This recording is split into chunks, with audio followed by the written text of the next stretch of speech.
This is a true story. The reconstructions are based on original cockpit voice recordings and eyewitness accounts.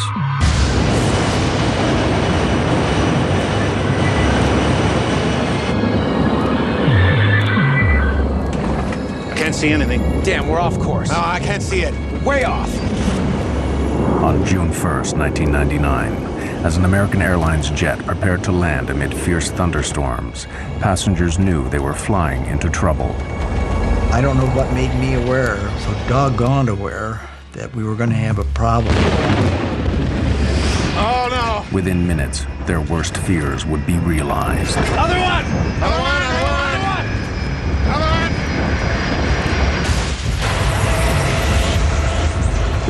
I'm yelling, get away from the plane. Run. Get away from the plane. I don't know where we're at, but there's a road that goes around the airport where we got a lot of people hurt. This film tells the story of a tragic and avoidable disaster.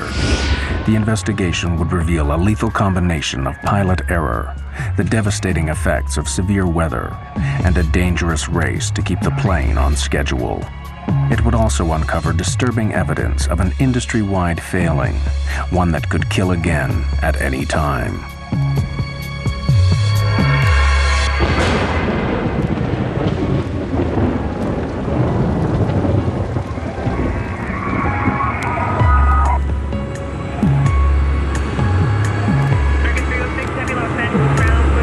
Despite reliable aircraft and extensive training, modern airlines and their crews face unprecedented pressures.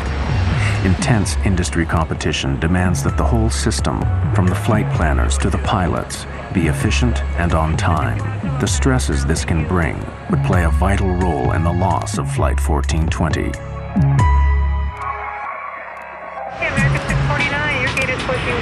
For a large operator like American Airlines, the pressures begin with the complex task of scheduling their vast fleet. Dispatchers direct the planes around the world in a carefully choreographed dance.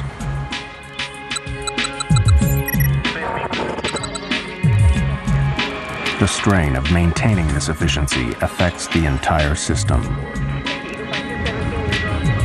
Of course, competition has become very intense, a lot of pressure on the dispatchers, pilots, flight attendants, and basically the whole infrastructure to accomplish the mission and make a dollar. Every effort is made to ensure that nothing disrupts these fragile schedules. But there is one variable that no airline can control: the weather.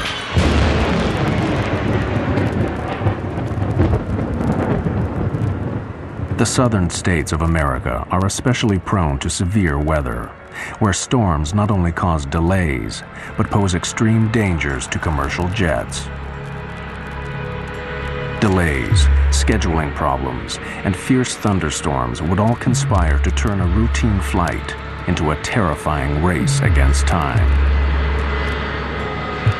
On June 1st, 1999, American Airlines Flight 1420 is running late. The movement of the storms, everything is sliding to the southeast. So yes, we do have a stormy evening headed our way. The delay of Flight 1420 put pressure on the pilots even before takeoff. The responsibility can fall on flight crews to keep a tight schedule on track. Dispatch, please. Yeah, it's Michael Arago. Crews have strict legal limits on their duty time. The first officer warned the dispatcher that they were in danger of running out of time. Duty time limit at around 11:16. The flight had to take off within the next hour or be canceled. And the pilots also became aware of another pressure caused by deteriorating weather near their destination. The pilots had a weather briefing that they got before they departed Dallas-Fort Worth, which provided the forecasts, the weather alerts. The dispatcher and the captain preparing for the flight looked at the weather information and thought they could get to Little Rock before the thunderstorms impacted. The 139 passengers just wanted to get home. I was traveling with my son and my daughter. We were coming home from our vacation. It was my daughter's first flight. The plane was late and there were a lot of delays, of course. It was tiring, it was frustrating, it was late at night. They soon began to sense that Flight 1420 was racing against the weather. As they called for us to board the plane, and they wanted us there and just to get on really quickly. Just get on, sit down, put your seatbelt on, we're going. They did mention that there was bad weather between us and Little Rock. They wanted to get ahead of the bad weather coming into Little Rock. Finally, over 2 hours behind schedule, Flight 1420 leaves Dallas. Unknown to the crew, the storms are already moving towards Little Rock. 40 minutes later, Flight 1420 is 100 miles from its destination. At this point, the voice recorder transcript reveals a calm and steady cockpit routine. American 1420, you gonna still want lower? So far, it's okay. So far, so good, ma'am. American 1420 will let you know. The first officer on American 1420 was a new hire. He had just recently completed training, and he had been paired on one of his first trips with this management captain. So now you had a very experienced pilot sitting in the left seat with the company, paired with a relatively new hire. Bushman and Oragel are clearly relaxed as they plan their approach and landing. 25 for 24, set and armed. Think this stuff's gonna work out pretty well? Yeah, we're almost down to max landing weight. There's a moon out. Or a spaceship. Oh, it's the mothership. Center pump's coming off. All right. The pilots are keeping a close eye on the storms ahead. Onboard weather radar scans a cone-shaped area of sky in front of the plane. Potentially severe storms show up in red. There's your big wad diddly. Yeah, we got to get over there real quick.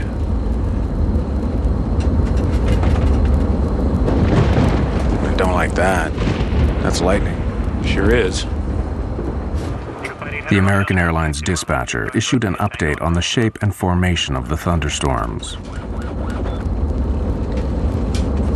Right now on radar, there's a large slant to Little Rock. Thunderstorms are on the left and right, and Little Rock is in the clear, sort of like a bowling alley approach. Thunderstorms are moving east-northeastward towards Little Rock, and they may be a factor for our arrival. I suggest expediting our arrival. Dispatcher gave this flight crew the weather information. It appeared to him that there was going to be a gap, or what he called the bowling alley, where you had two types of thunderstorms, or two thunderstorms with an alley between it. And that the flight crew, if they had expedited their travel to Little Rock, could probably make it up that alley before the two storms closed together. As Flight 1420 descends, the plan to beat the storms is about to go seriously wrong. The pilots do not realize that the walls of the bowling alley are closing in.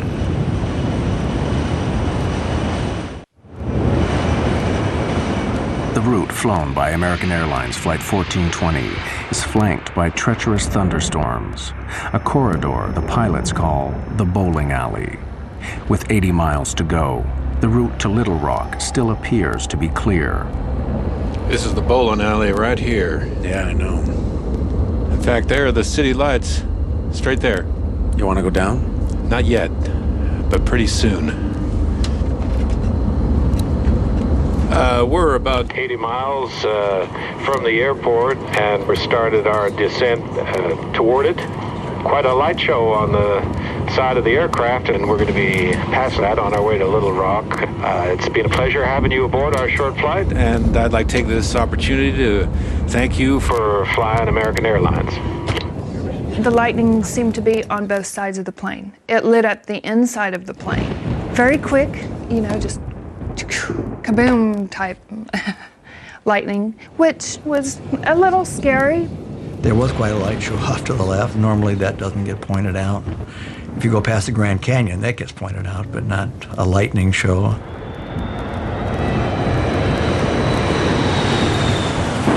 As the plane descends, transcripts of the cockpit voice recordings show that the pilots are aware of rough weather ahead. Just some lightning straight ahead. I think we're going to be okay, though. right there. Yep, right down the bowling alley. As my friends would say, California cool. Cool. Peachy. Exactly. 1420 at 11.3 for 10,000. When the pilots contact the air traffic controller at Little Rock, he gives the first of a series of alarming weather alerts. We've got a thunderstorm just northwest of the airport moving through the area now. Wind is 280 at 2.8, gusts 4.4, and I'll have new weather for you in just a moment, I'm sure. Gale force winds are gusting up to 50 miles per hour, enough to blow tiles off a rooftop. High winds pose a severe hazard for Flight 1420. Crosswinds make it difficult to control the plane on landing. The pilots must quickly determine if they are within safe limits. They calculate the strength of the crosswind from its angle to their final approach. All right, so that's 280 at 4.4. Gusts at 44. Right, near the limit. Well, it's 40 degrees off. I mean, you're not out of the limit because of the angle, but that's pretty close.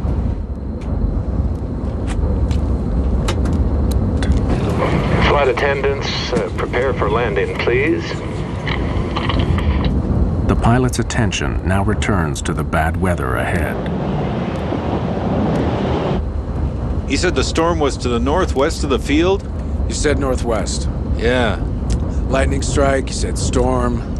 But the task of tracking the storms is made more difficult by the lack of sophisticated radar at Little Rock. American 1420, your equipment's a lot better than what I have. How's that final for 22 left looking? What's that?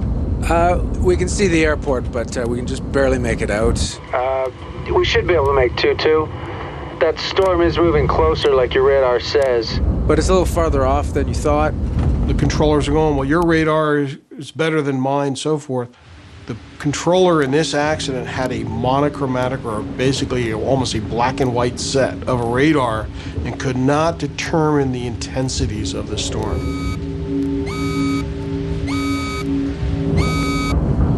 The controller calls in with more bad news. Wind shear is a sudden change of wind direction over a short distance. It is one of the most feared elements of a severe thunderstorm. To combat constantly shifting winds, the pilots are forced to throw away all their previous approach plans and start again. They have to reverse the direction of their approach, so they will be landing into the wind. Yeah, we're gonna need, We would rather go into the headwind, sir. The pilot's decision to land in the opposite direction is a prudent move, but it will create serious problems. Okay, right turn 250. The long way around? Yes, sir, you're a little close to the airport. Yeah, right. 250, that'll work. As the pilots turn to the new approach, the aircraft's weather radar, which scans in front of the plane, loses track of the thunderstorms. Worse still, the turn delays landing by more than 10 minutes, and with every passing moment, the storms are growing in intensity. Runway 4 right, 111.3042. I think that was the airport below us. Yeah, right, okay. Switching runways, keeping track of the storms, all adds greatly to the pilot's heavy workload. Okay, 2217 glide slope intercept all the way down. Missed approached right turn to 4000. Let's see, you got the airport, right? So Yeah, I don't have the airport. Well, I'm saying you've got the ILS. Yeah, I got the ILS. Airline pilots, they make their money when they're flying into bad weather. When the weather goes down, now all of a sudden the workload starts to increase because you have to factor in low clouds, rain, lightning, thunderstorms, wind. All of these elements start to bombard you the closer you get into the airport environment. American 1420, it appears we have a second part of this storm moving through. The wind now is 340 at 16, gusts 3.4. With the storms worsening, the pilots need to make it to the airport as quickly as possible. You want to accept the short approach, keep it tight? Yeah, but if you can see the runway, because I don't quite see it. Yeah, it's right there. All right. See it? You just point me in the right direction, I'll start slowing down. Give me flaps 11. The transcripts now reveal rising confusion on the flight deck as the captain struggles to fix the position of the airport. Okay, did you notice something? Did you see the airport there? Where? There, okay, right. You're on a base for it, okay? It's right there. Well, I'm on a base now? It's like a dog leg. We're coming in, and there it is, right there. I lost it. I don't see how we can maintain visual. The pilots now abandon their direct visual approach and request help from Little Rock's instrument landing system. But this delays landing even further. Approach, American 1420. American 1420, yes, sir. Yeah, there's a cloud between us and the airport, and we've lost the field. We're on a vector. Well, basically, we're on the last vector you gave us. Which is like a dog leg, it looks like. American 1420, can you fly heading 220? I'll take you out for the ILS. This news footage shows the storm on the night of the crash. On the airfield, heavy rain cuts visibility even further. Captain Bushman is getting frustrated. See, I hate droning around visual at night and weather without having any clue where we are. The thing that was really getting to me was I knew we were getting very low. I knew that the rain was not letting up and that we were being jolted around quite heavily. See how we're going right in the middle of this crap. Right. Approach, American 1420. I know you're doing your best, sir, but we're getting really close to this storm, and we'll keep it really tight if we have to. The plane was rocking and rolling at that point. It was pretty doggone unstable. I don't know what made me aware, so doggone aware, that we were going to have a problem. I don't know what did that. As Flight 1420 lines up for final approach, they head straight into the thunderstorm. The crisis for Flight 1420 is about to get even worse.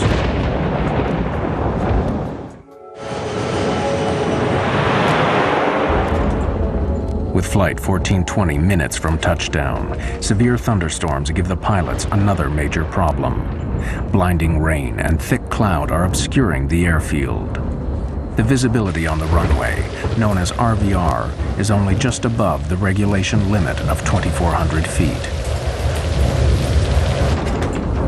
We're going right into this. American 1420, right now we have heavy rain on the airport. I don't have new weather for you, but visibility is less than a mile. And the runway 4-right RVR is 3,000. Visibility is down to 3,000 feet. The pilots are unsure if it's safe to land. 3,000? Roger that, 3,000, American 1420. This is 4 right, correct? American 1420, that's correct, sir. And runway 4 right, clear to land. Can we land? 030 at 45, American 1420. 3,000 RVR, we can't land on that. No, 3,000 if what you do look we at... need? No, it's 2,400 RVR. Okay, right. Yeah, we're fine. All right. 15. Landing gear down. And lights, please.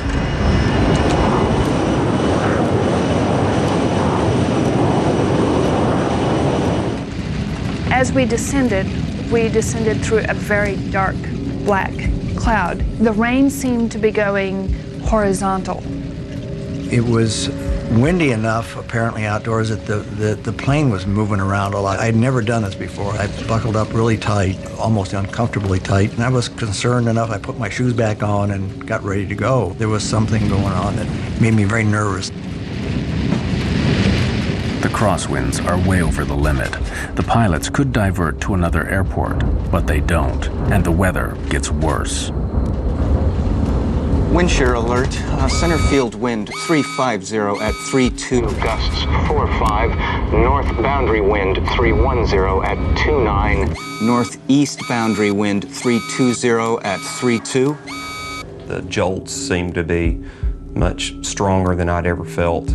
You could tell that the thunderheads were extremely close to the plane. I said words to the effect that if he tries to land in this weather, we'll crash. Flaps 28. Add 20. Then visibility falls drastically below the limit. American 1420, the runway 4 right RVR is now 1,600. Damn. The pilots are rattled. Under pressure, they begin to make mistakes. Can't see anything. Looking for 460. It's there. Couldn't see anything. The wind was throwing the plane around so violently. I think it was enough of a crosswind that I was afraid we were going to land on the wing. We felt like we were going to tip over. I mean, it just felt that bad. You want 40 flaps? Yeah, I thought I called it. I knew the way he was jockeying the plane and the sounds of the engines that he was trying to get lined up for the runway, and I couldn't see it, and I couldn't see it, but I could tell we were close, and I kept thinking, where's the runway? 1,000 feet. 20. 40-40 land. This is a can of worms. Wind is 330 at 28. I'm going to stay above it a little. There's a runway off to your right. You got it? No. I got the runway in sight. You're right on course. I got it. Stay where I you got it. I got it. Most of the people at that point in the plane were just holding on really tight, just looking forward. I mean, like rigid. I suspected the worst. I mean, I really did. We might not get down.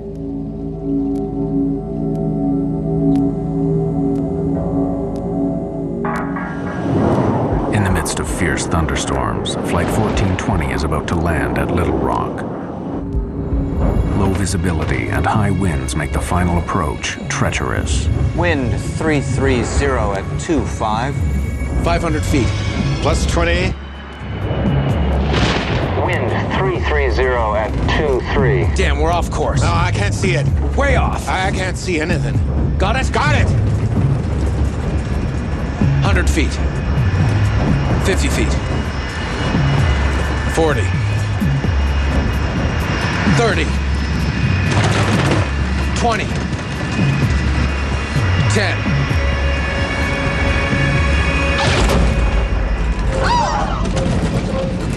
We hit the runway real hard. We didn't slow down. We're down. We're sliding. Oh, no. We were still going very, very, very fast. And at that point, I thought, we're dead. On the brakes!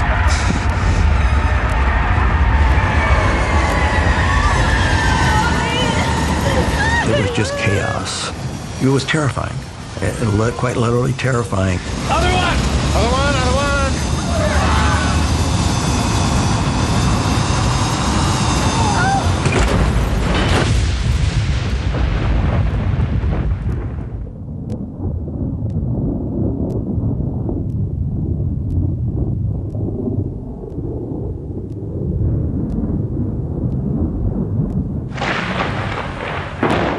When the plane actually stopped, there was a moment of absolute, total silence. There was fire in front of me, and I could see debris, and it was silent. And I thought, oh my gosh, I'm dead.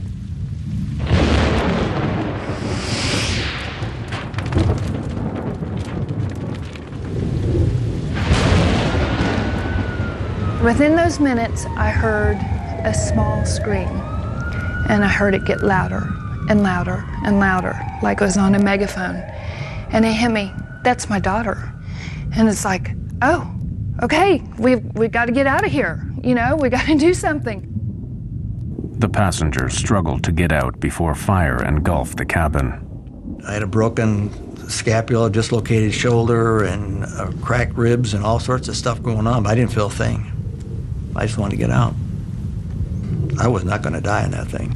I got out of that plane probably in 10 seconds. It's like being in war. Go, go, go. I'm yelling, get away from the plane. Run. Get away from the plane. Go, go, go.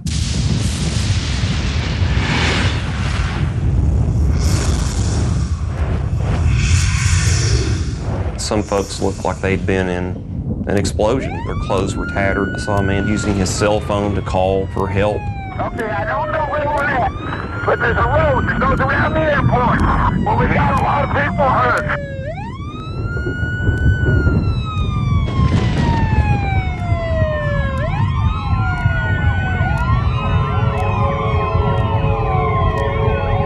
Traveling at almost 100 miles per hour, the aircraft ran off the end of the runway, plowed down a 25-foot embankment, and slammed into a steel walkway. The plane was ripped into several pieces. The wreckage finally came to rest on the muddy banks of the Arkansas River.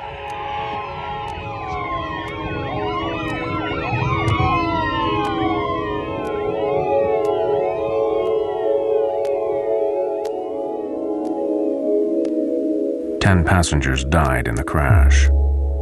Captain Bushman was killed instantly when the cockpit was split open by the steel walkway. It was a shame literally a shame that I had not done more to save people. That's the worst nightmare I have.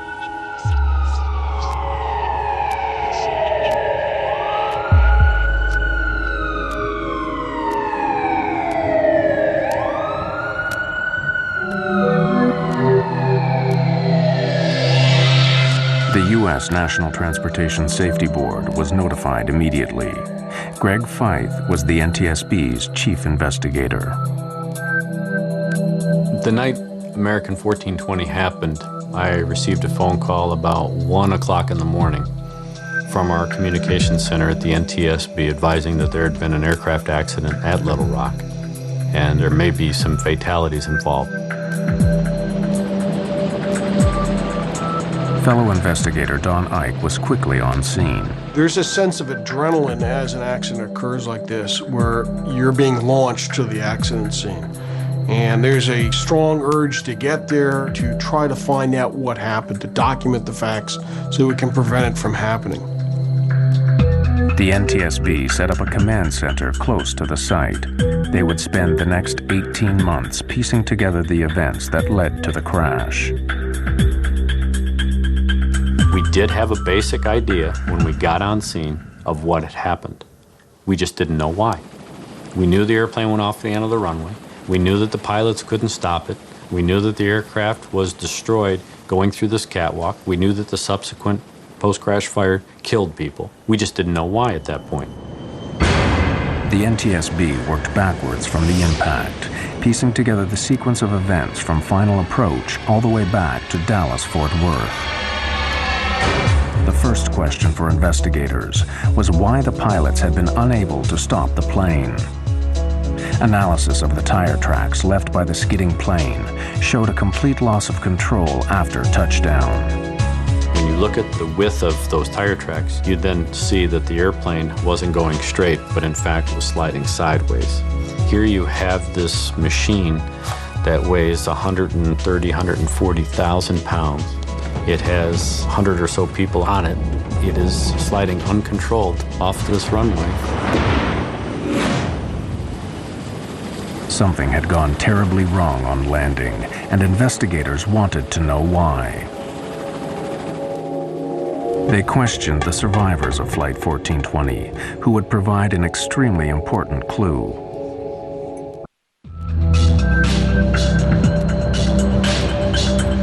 The NTSB needed to find out why the plane slid uncontrolled off the runway.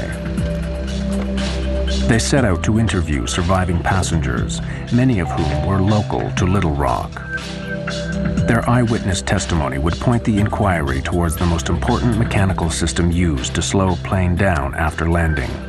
We were really interested in were those passengers that were sitting in a position right near the wings who could look out the windows and tell us whether they saw the ground spoilers deploy. Spoilers are large flaps that flip up on landing, literally spoiling the airflow over the wings. This is necessary to allow braking to take effect. None of the passengers saw the spoilers deploy.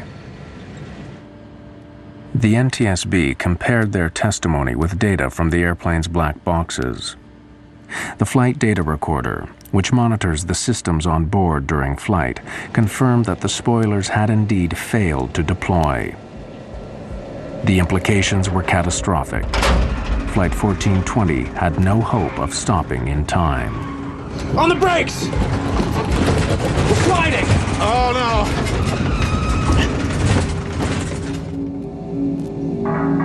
So was the failure of the spoilers to deploy a mechanical problem?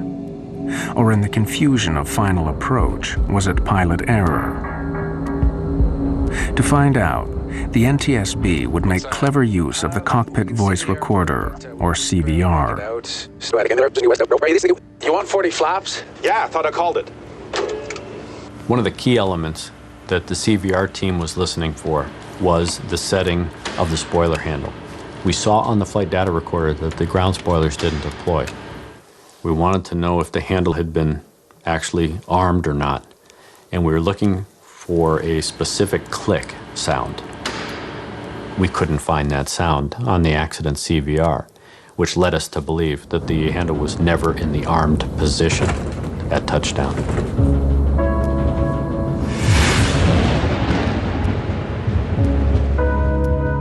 Intensely busy in the cockpit, the pilots simply forgot to arm the spoilers. Had they deployed, the MD-80 aircraft might have overshot the runway, but it would have stopped before hitting the catwalk. The pilots had made serious and ultimately fatal errors, but investigators wanted to know why. They suspected that pressures earlier in the flight led to these mistakes. They turned their attention to the weather.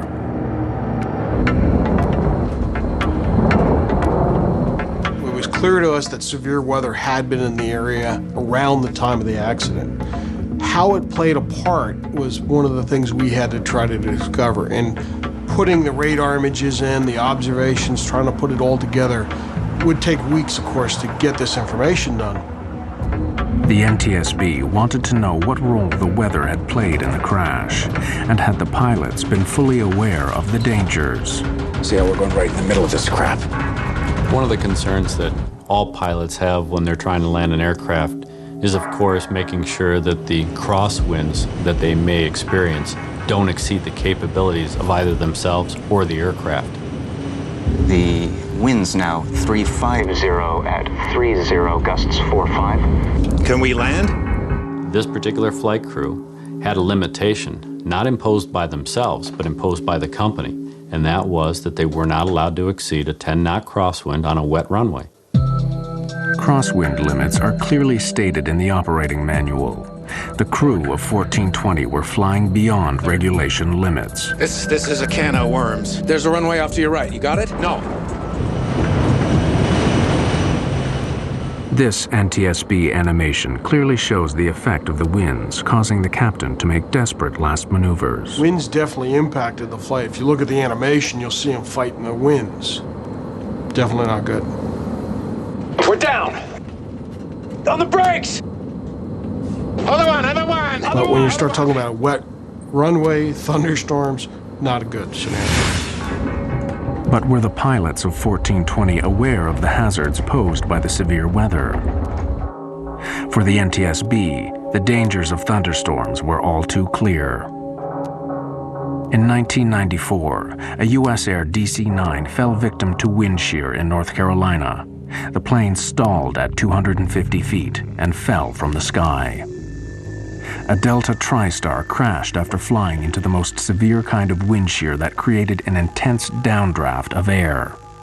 So should the crew of 1420 have aborted the approach? There's the runway. There's two runways. Yeah, I know. See, we're losing it. I don't see how we can maintain visual. This NTSB weather animation overlays the path of the aircraft with ground radar images of the storm. Bushman and Orogel landed in lightning, torrential rain and hail, and 50-mile-an-hour winds. Based on the information that we had from ground-based weather radar, the flight crew of 1420 should have been seeing the majority of that storm. They would have been seeing the leading edge going green, rapidly changing the yellow to bright red. Can't see anything. Looking for 460. As they progressed towards Little Rock, they started to paint the bad weather not only on their onboard radar, but they could see out the window lightning. And one of the key statements that this captain made, which basically summarized the entire flight, was the captain saying, I hate droning around visual at night in weather without having any clue where we are. I hate droning around at night when I don't know where I am. That was such a key statement. It was at that point, by an experienced 10,000-hour captain, that he should have abandoned the approach going into Little Rock and either gone to his alternate or made his way back to Dallas. But to make a statement like that and then continue an approach to an airport where you have a thunderstorm in progress over the airport is a recipe for disaster. But the pilots were not the only ones to be heavily criticized. As the investigation continued, American Airlines flight policy would come under fire. An industry-wide scandal was about to be exposed.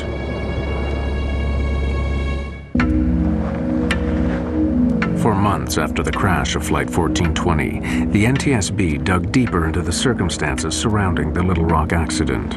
The question was, who would take responsibility? American Airlines was reluctant to admit that their pilots had knowingly flown into a severe thunderstorm. Initially, they tried to pin the blame on the controller at Little Rock. Americans started legal action against the authorities responsible for airport controllers.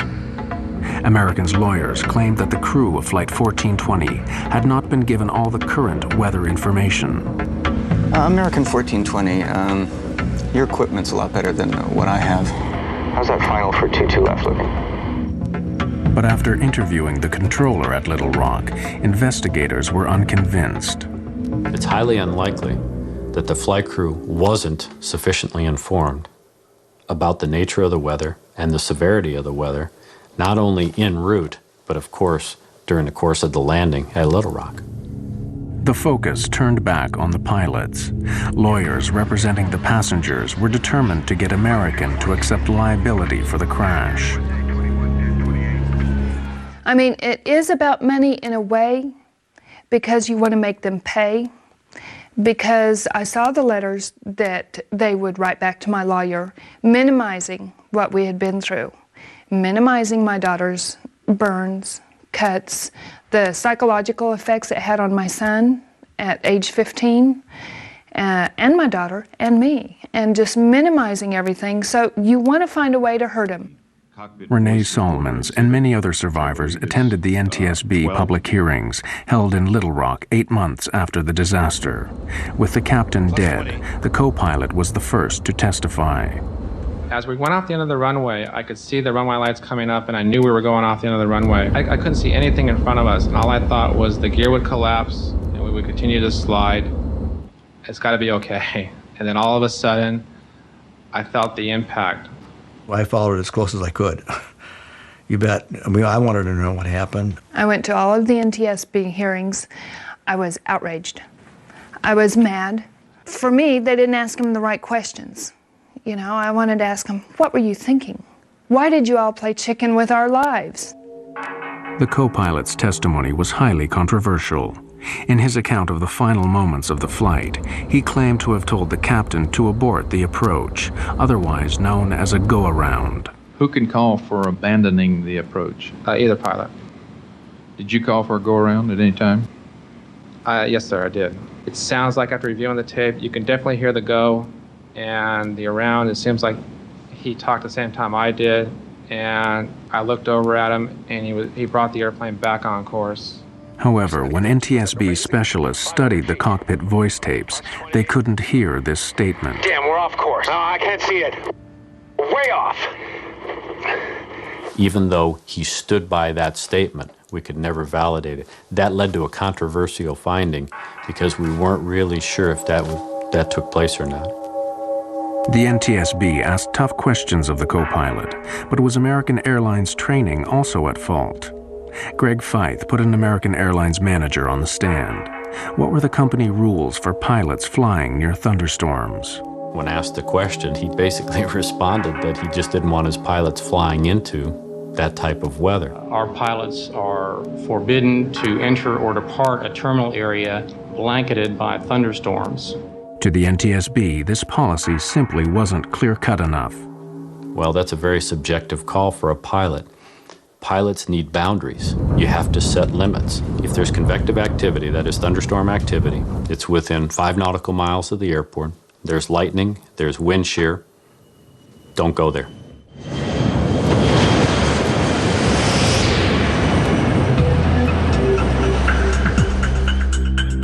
The deeper they looked, the more the NTSB found that flying into thunderstorms was disturbingly widespread. Extraordinary evidence given at the hearings revealed that the problem was industry-wide.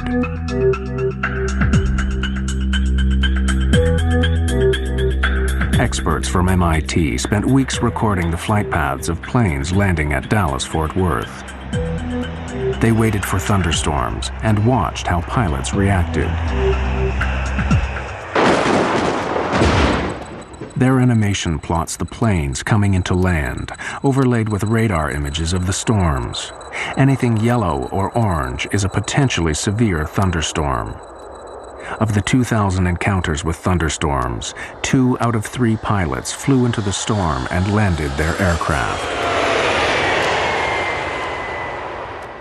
I was very surprised by the testimony at the public hearing, given the fact that they're flying the best equipment, typically have the best training, have the best information available to them.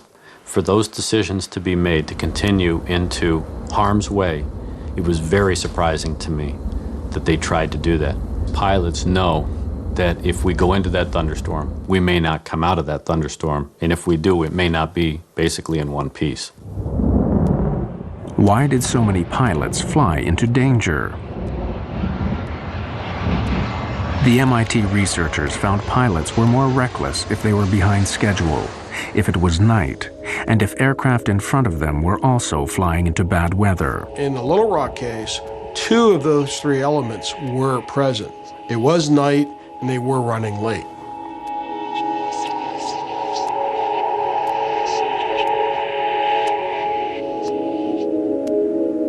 The MIT investigation was chilling evidence that the crash at Little Rock was part of a much wider problem.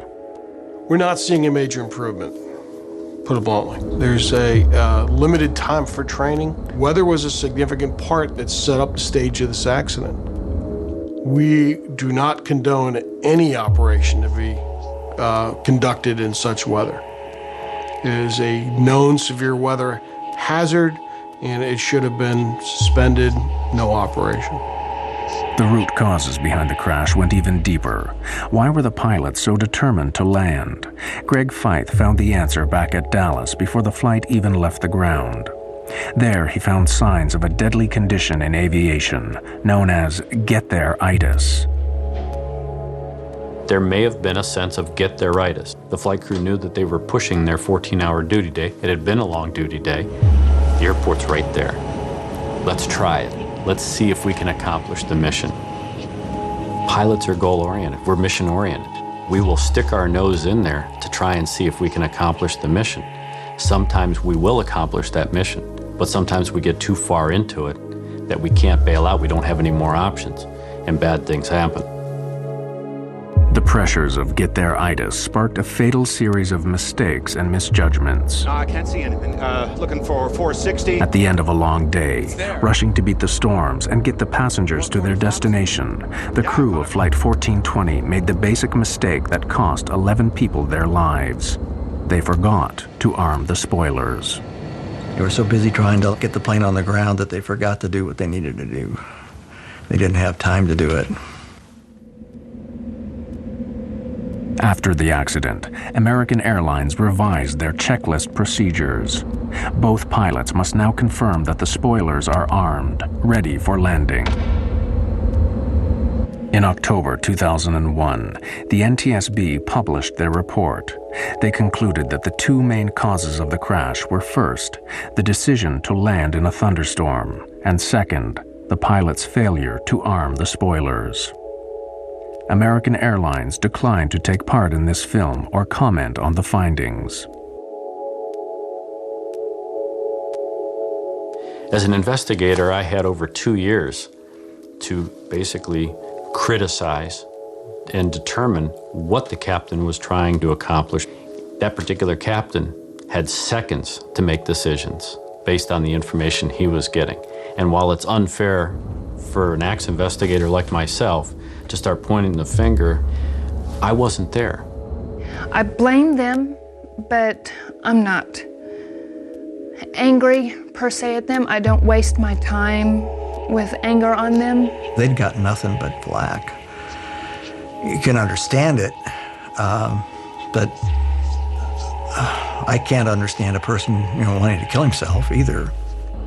We've been out and visited his grave at the Air Force Academy a couple, 3 times, and The guy just got caught up in a bad situation. I mean, been there, done that.